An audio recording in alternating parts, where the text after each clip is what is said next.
हुई है, उन सभी रूपों के लिए ये कार्यक्रम है, हम सभी का कार्यक्रम। कलश के बारे में बहुत कुछ कहा गया। कलश महोत्सव है तो कलश की ही बातें करेंगे, और क्या बात कर सकती है। जहरी कलश तो हमने पहले दिन यहाँ पे मंदिर में लगा दिया। कलश का जाहिरी अर्थ भी करवा दिया कि ये कोई घड़े के ऊपर कुछ रख दिया जाए तो वो कलश कहा जाएगा। बातिन कलश और उसकी आज बातें हुई। किरण माता जी ने भी बहुत अच्छी तरह समझाया और भाई रजनीश जी ने भी बहुत अच्छी तरह से समझाया कि वास्तविक कलश क्या है।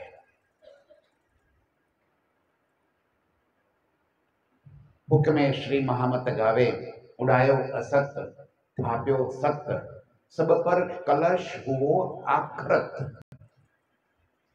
सब पर, किसके ऊपर? सारे दुनिया के धर्म ग्रंथ जिनके अंदर जो कुछ भी लिखा हुआ था उससे सर्वोपरि, उससे ऊपर कलश। तो क्या लिखा था दुनिया के धर्म ग्रंथों में, क्या नहीं लिखा था, जो आकर प्राणनाथ जी ने अभी अभी अभी में बताया। तो आज तक क्या लिखा था दुनिया के भी? परमात्मा है। वेदों में लिखा कि कैसा है, तो क्या आदित्य वर्ण, सूर्य के जैसे प्रकाशित। तो क्या परमात्मा सूर्य के जैसे प्रकाशित है? ना। और इसकी वजह से क्या कर दिया कि नूर का अर्थ ही हमने कर दिया कि सिर्फ और सिर्फ प्रकाश होता है, उसे ही नूर कह दिया। जबकि नूर क्या है? मेरे प्रियतम के अंग का ही प्रगट स्वरूप वो नूर है। और उस वास्तविक नूर की पहचान कोई नहीं कर पाया। हम सुंदर साथ भी कहीं उलझ गए कि वास्तव में मेरे प्रियतम ने हमें यहां पे क्यों लेकर आए, इस खेल के अंदर क्यों खेल दिखाया।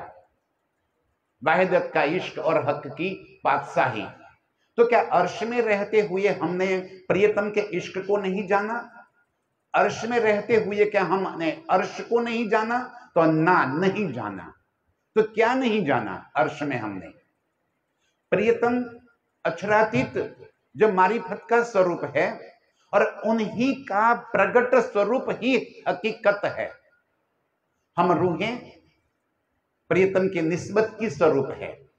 वैसे तो अर्श की सारी हकीकत प्रियतम के ही नूर का स्वरूप है।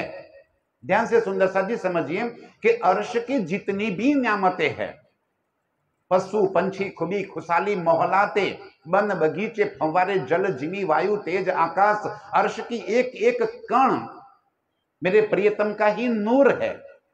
तो हम रूहों में और उस अर्श की अनंत न्यामतों में क्या अंतर है जो हम नहीं समझ पाए? तो बात यह है कि हम रूहें ही निस्बत का स्वरूप है और हम रूहों को रिजाने के लिए अर्श की अनंत न्यामतें हैं। क्या जरूरत थी प्रियतम को कि वो पशु पंछी के रूप में वहां पे खड़े हो जाए? कि वो चाहते हैं कि मैं अपनी रूहों को बहुत खुश रखूं। आशिक और माशूक का हमारा नाता है। आज भी सुंदर साथ उलझ जाते हैं जब हम पूछते हैं कि अर्श में आशिक कौन है और माशूक कौन है। आशिक वो है जो रिजाता है और माशूक वो है जिसे रिजाता है। तो अर्श में हम रूहें क्या प्रियतम को नहीं रिजाती?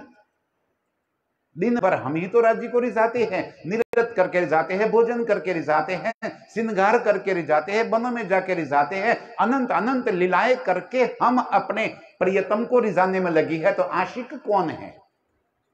यही प्रीतम की आशिकी का हमें अर्श में पता नहीं था और हम स्वयं को आशिक कहने लगी कि हम आपके आशिक है। मूल कारण तो खेल में आने का ये है। हमने तो बता दिया कि इशक रबद की वजह से हम खेल में आए। इशक रबद कारण था और कारण के पीछे एक महाकारण होता है, जो उद्देश्य होता है, जिसकी वजह से एक खेल बना, जिसकी वजह से हमें खेल में लाया गया। तो वो महाकारण क्या है? आशिक और माशूक का नाता यह होता है कि आशिक अपनी माशूका से कभी कोई बात छिपा नहीं सकता और माशूका अपने आशिक से कभी कोई बात छिपा नहीं सकती। अर्श में हम रूहों के दिल के अंदर जो कुछ भरा है वो तो सारा प्रियतम जानते हैं। लेकिन क्या प्रियतम की सारी बातें हम जानते हैं?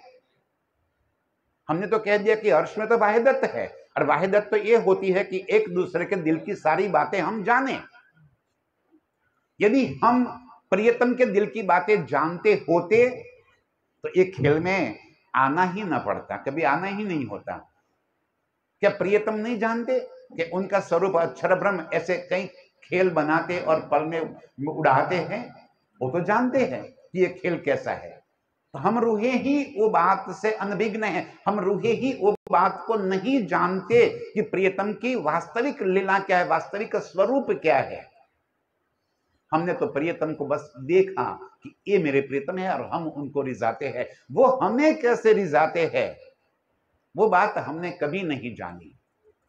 और प्रियतम के दिल में ये बात का हमेशा एक रह गया बात कि मैं अपनी रूहों से कोई बात छिपाई है। मैं कैसे आशिक हूं कि जो अपनी रूहों से कोई बात छिपाई। क्या बात छिपाई? कि अक्षर ब्रह्म मेरा ही स्वरूप ऐसे कई इंड आलम खेल में बनावे, पल में उड़ावे। मैंने अपनी रूहों को कभी नहीं बताया, तो मैं आशिक कैसा? कदीम से प्रियतम के दिल में ये बात चल रही थी कि कब मौका मिले और अपने रूहों को मैं ये बात दिखा दूं। आज मौका मिल गया और उन्होंने हमें अपने साहिबी का एक खेल हमें दिखा दिया। इस साहिबी के खेल में कलश क्या आ गया? तो मारिफत और हकीकत की जो पहचान हमें अर्श में नहीं थी, हम वास्तविक अर्श में प्रियतम के निस्बत के स्वरूप होते हुए भी अर्श की सारी न्यामतें मेरे प्रीतम का स्वरूप है, वो बात हम कभी नहीं जान पाए। हमने तो पशु पंछियों को पशु पंछी ही समझा, मोहलातों को मोहलाते ही समझा। हम कभी ये न जान पाए कि ये तो मेरे प्रियतम का स्वरूप है और ये अनंत स्वरूप हमें रिझाने के लिए मेरे प्रियतम बनकर खड़े हैं। आज भी हम ये समझते हैं कि सुबह जब तीसरी भूमि के जरोखे में हम खड़े हो जाते हैं तो सारे पशु पंछी राज्य को रिझाने के लिए आते हैं ना। सुंदर साची, ये सारे पशु पंछी हम रूहों को रिझाने के लिए आए हैं। ये पशु पंछी स्वरूप तो मेरे प्रियतम का है, तो क्या प्रियतम अपना ही स्वरूप स्वयं को रिझाने के लिए बने हैं क्या? ना, वो आशिकी है उनकी कि वो मेरी प्रियतमा अपनी रूहों को मैं कैसे रिझाऊं, क्या करूं कि मेरी रूहें और अधिक खुश हो जाए और अधिक आनंद में रह जाए। ये इनका लाड़ है। हम प्रियतम के लाड़ को नहीं जान पाए, ना अर्श में ना यहाँ पे। आज भी हम यहाँ पे कहते हैं कि हम आशिक हैं, हम प्रियतम को रिझाते हैं। हम कोई चिरंतन गा के रिझाते हैं, कोई चर्चा करके रिझाता है, कोई सेवा करके रिझाते हैं। हम ये समझ ले कि हम प्रियतम को रिझाते हैं ना। सुंदर साथ जी, खेल में भी आशिक वो ही है, वो हमें ढूंढते ढूंढते हमारे घर पे पहुंच गया, हम तक पहुंच गया। हम प्रियतम को ढूंढने के लिए कहीं नहीं निकले, वो हमें ढूंढता हुआ हमारे घर तक पहुंचा। वो हमें ढूंढते हुए बानी के स्वरूप में, किसी भी न किसी स्वरूप में वो हमारे बीच में पहुंच गया और हमें अपनी पहचान करवा दी। आज ये अमृतसर के अंदर इतने सारे सुंदर साथ इकट्ठे हुए हैं, क्या हम अपनी मर्जी से यहाँ पे आए हैं? ना सुंदर साथ जी। क्या अमृतसर सुंदर साथ ने अपनी मर्जी से ये कार्यक्रम किया है? ना सुंदर साथ जी। ये राज्य की मर्जी चल रही है कि वो किसी के दिल में ये भाव भर देते हैं कि भाई कार्यक्रम करो, सुंदर साथ को बुलाओ, और सुंदर साथ के दिल में भी भर लिया कि बुलावा आया है, चलो सब वहां पहुंच जाते हैं। और इस तरह से राज्य हमें अपने जगाने के लिए, हमें अपने चरणों में लेकर इस तरह से कई कर्तव्य, कई प्रकार की क्रिया करके हमें जगाते हैं। जगाने का काम भी वही है। और अब हम क्या करेंगे? जगाने का काम तो हुक्म का है, तो हमें क्या करना है? हुक्म के सरदोष दे बैठ न सके मोमिन। हुक्म होगा तो जागेंगे। हमें क्या करना है? हम तो बैठे रहेंगे, ऐसा होना है क्या? ना, रूहों करना यही उद्यम, रूहों को यही तो प्रवृत्ति, यही तो कार्य करना है कि रात दिन प्रीतम के पीछे लगे रहे। हम समझते कि संसार में हम डूबे हुए हैं, माया में डूबे हुए हैं। माया हमारे भीतर है कि हम माया में हैं? माया कहाँ है? माया हमारे भीतर है कि हम माया के अंदर है? सुंदर सा जी, हम माया में नहीं है, माया हमारे भीतर है। अब भीतर से माया निकालनी है, हम माया से कभी नहीं निकल सकते। इस संसार में कहीं भी जाओ, क्या मैं समझू कि मुझे माया से निकल जाना है, घर बार परिवार को त्याग दूं और कहीं आश्रम में चला जाऊं, तो क्या मैं माया से दूर हो जाऊंगा? ना, एक आग छोटी बुझाई दूसरी बड़ी लगाई। एक यहाँ से निकल जाऊंगा तो वहीं पे और नई आग लगा दूंगा, नया संसार बन जाएगा। कहीं महाराज बन जाऊंगा, कहीं महात्मा बन जाऊंगा, कहीं गुरु बन जाऊंगा, किसी को गुरु बना दूंगा, कुछ ना कुछ, और एक नया संसार वहीं भी खत्म चालू हो जाएगा। नहीं सुंदर साहब जी, हम संसार से, अरे यदि कोई कहे कि आप संसार को छोड़ दो, परिवार को छोड़ दो, सब कुछ त्याग दो, तब जाके राज्य मिलेंगे, तो मैं सबसे पहले कहूंगा कि मुझे राज्य नहीं चाहिए, मुझे ऐसे राज्य नहीं चाहिए। और यदि त्यागने से मिलते तो भागने की वृत्ति हो गई। संसार से छोड़ देना मतलब तो भागड़ी हो गए, हम तो छोड़ के भागे, रणछोड़ हो गए ना सुंदर साहब जी। परिवार में रहकर, संसार में रहकर, परिवार की सारी जिम्मेदारियां निभाते निभाते हमें राज्य के साथ अपना संबंध जोड़े रखना है। परिवार से छोड़ निकलना नहीं है, दिल से निकाल देना है, जानकर कि ये सब कुछ मेरा होते हुए भी इसमें मेरा कुछ भी नहीं है। ये बात हमारे भीतर जिस दिन आ जाएगी, उस दिन हमारे भीतर से संसार निकल गया, उस दिन हमारे भीतर से माया निकल गई। बाकी माया से कैसे निकल सकते हैं हम? और ये बात प्रियतम हमें समझाते हैं, अपने निज स्वरूप की पहचान करा के, मारिफत की स्वरूप की पहचान करा के और हकीकत के स्वरूप की पहचान कराते हुए। हकीकत क्या है? तो सारी अर्श की नियामतें हकीकत है, और हकीकत में अर्श में हमें मारिफत की पहचान कभी नहीं हो सकती। क्यों नहीं हो सकती?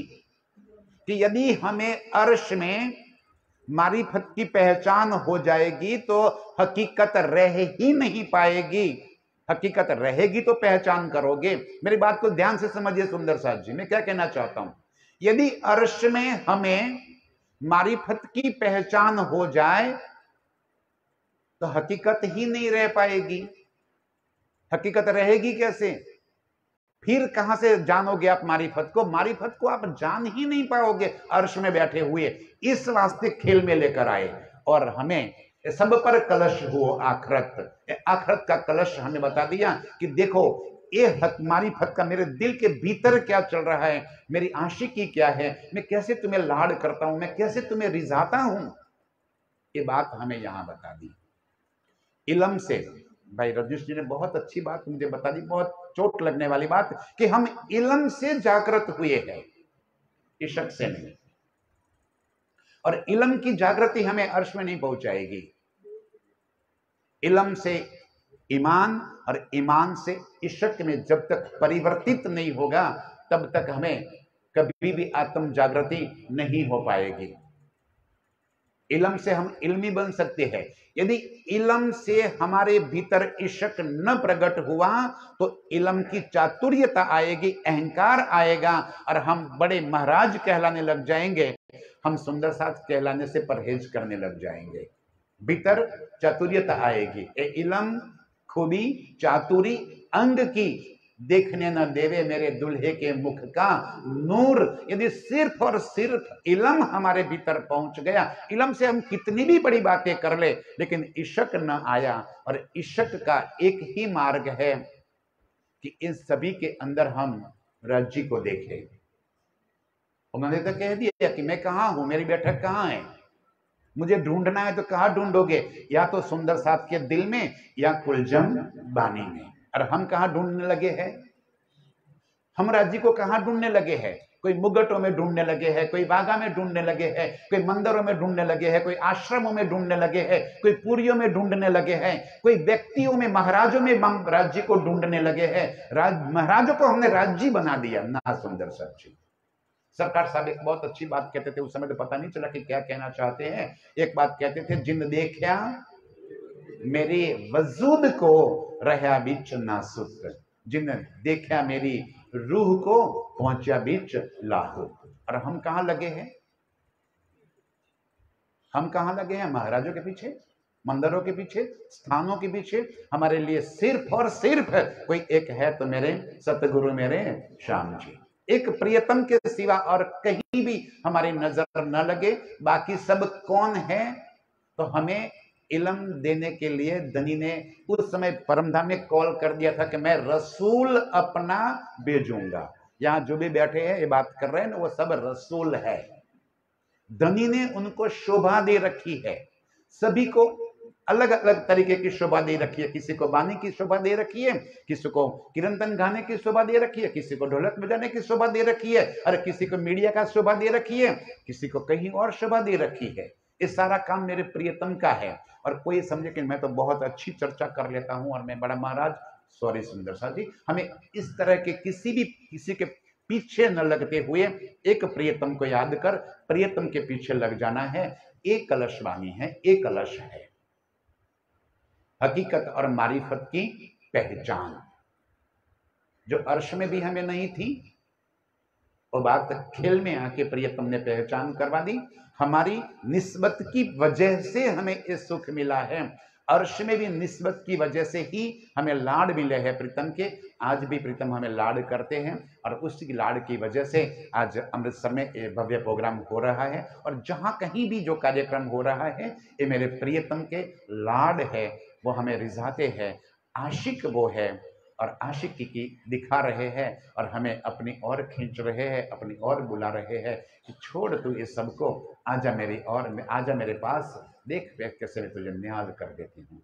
आओ सुंदर सर जी, इस कार्यक्रम के अंत में हम अपने मैं को, अपने मैं खुदी को, अपने अहंकार को, अपनी बड़ाई को छोड़कर बस मैं धामधनी की अंगना, परमधाम की लाडली रूह मेरे प्रियतम और प्रियतम के साथ जुड़ने का, इससे सदा और कोई बात दिल में न लाके हुए प्रियतम को दिल में बसा ले, आत्म जागृति के मार्ग पे चलते हुए।